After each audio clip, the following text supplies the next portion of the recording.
Salut à tous.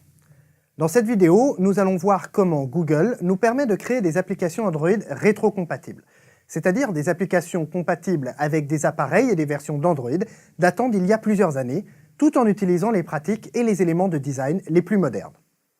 Rappelez-vous, au début de ce cours, on a configuré notre application pour qu'elle soit rétrocompatible avec la version Ice Cream Sandwich 4.0.3 d'Android qui est sortie en 2011. Depuis cette date, le style des interfaces a beaucoup changé, notamment avec l'arrivée d'un nouveau style visuel appelé Material Design. Remontons dans le temps pour un très rapide historique des designs d'Android. Android est sorti en 2009 et à cette époque, ça ressemblait à ça. Et oui, vous pouvez le dire, c'était pas beau. Jusqu'à la version 2.3 Frozen Yogurt, Android a gardé à peu près ce visage. Google a bien changé quelques couleurs et quelques formes, mais globalement, c'est resté pas beau. Alors, pour la version 3 d'Android, Google a présenté le design nommé Holo.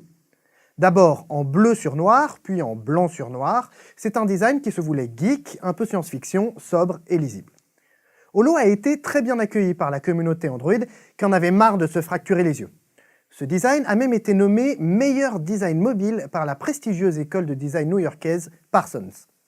Holo est resté la norme sur Android jusqu'à l'introduction d'Android 5 Lollipop en 2014. C'est à ce moment-là que Google a lancé un tout nouveau style sur Android appelé le Material Design. On va s'attarder un peu sur le Material Design car il est important de bien le connaître et le comprendre. Le Material Design est le nouveau design de Google pour l'ensemble de ses produits. Il est important de comprendre que le Material Design n'est pas le design d'Android, mais de tous les produits Google. Après de nombreuses années de design propre à Android, le design actuel n'est plus propre à Android, mais commun à l'ensemble des produits Google. Cela permet à Google de proposer aux utilisateurs d'Android une expérience cohérente sur l'ensemble des produits grand public de la marque. Au-delà d'une simple charte graphique, le Material Design est présenté comme un Design Language. Ce design est un langage à deux niveaux distincts.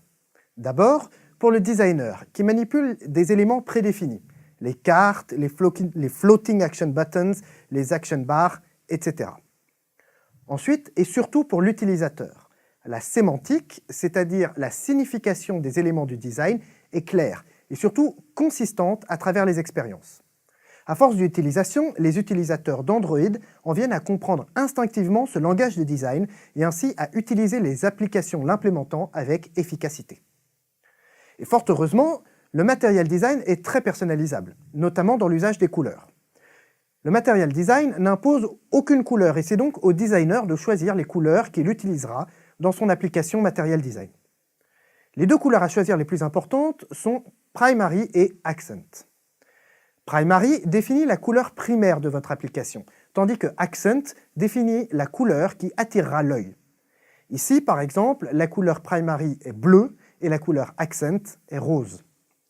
Vous l'aurez compris, je vous encourage grandement à découvrir, apprendre et comprendre le Material Design, et pour cela, une seule référence, le site developer.android.com/design.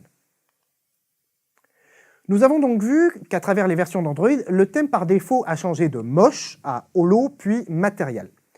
En tant que développeurs modernes, nous souhaitons naturellement développer une application dans l'air du temps, c'est-à-dire utilisant le thème Material. Or, nous avons décidé de faire une application compatible avec toutes les versions d'Android depuis 4.0.3 et les versions 4 d'Android ne disposent manifestement pas du thème Material.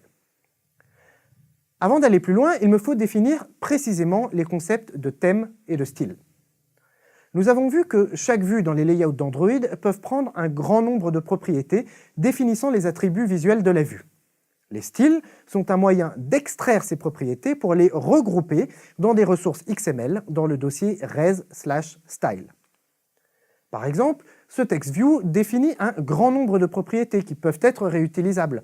Je peux donc créer un style que je nomme title et qui contient ces propriétés afin de pouvoir facilement appliquer le style. Un thème est un ensemble d'attributs styles qui s'appliquent automatiquement aux vues. C'est-à-dire que le thème définit par exemple des attributs qui s'appliqueront à tous les boutons. Holo et Material sont donc des thèmes pour Android. Le système Android fournit un ensemble de thèmes disponibles par défaut. Android 4 fournit le thème Holo, tandis qu'Android 5 fournit les thèmes Holo et Material, ceci pour que les applications développées avec le thème Holo sur Android 4 donc, puissent continuer à fonctionner sur Android 5. Chaque thème définit un ensemble de sous-thèmes divisés en deux catégories. Les thèmes Light, qui définissent les thèmes clairs, et les thèmes Dark, qui définissent les thèmes foncés. Un thème est appliqué à une application entière, cependant, chaque activité peut définir son propre thème. Il est par exemple possible, et même fréquent, d'avoir toutes les activités d'une application qui utilise un thème Light, tandis que seulement quelques-unes d'entre elles utilisent un thème Dark. Au fil des versions d'Android, Google a ajouté de plus en plus de fonctionnalités et de pratiques à Android. Or, nous devons toujours développer notre application pour Android 4.0.3 et supérieur. La question est donc, comment être un développeur moderne qui développe une application moderne qui tourne sur un système vieux de plusieurs années? La réponse de Google est la suivante: la librairie de support.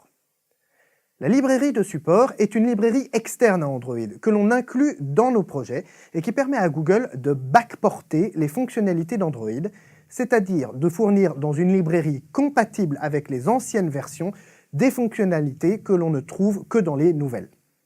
C'est extrêmement utile et c'est ce qui va nous permettre d'utiliser le thème Material Design dans notre application compatible Android 4. En fait, la librairie de support nommée AppCompat fournit le thème Material en l'émulant avec les fonctionnalités disponibles sur Android 4 et délègue ce thème au système sur Android 5 et supérieur. Pour déclarer que votre application utilise une certaine librairie, on la déclare dans le script Gradle. Comme je vous l'ai expliqué dans l'une des premières vidéos de ce cours, Gradle peut être vu comme le successeur de Maven, c'est-à-dire le système qui récupère les librairies et compile votre code. Vous trouverez dans votre script Gradle la ligne suivante. Le fichier build.gradle a été rempli automatiquement par Android Studio lors de la création du projet. Cette ligne indique à Gradle que votre application va utiliser la librairie AppCompat. La librairie AppCompat est la librairie proposée par Google pour utiliser les nouveaux thèmes dans les précédentes versions d'Android. C'est donc grâce à la librairie AppCompat que nous allons pouvoir utiliser le thème Material Design dans une application compatible avec les versions d'Android qui en sont dépourvues.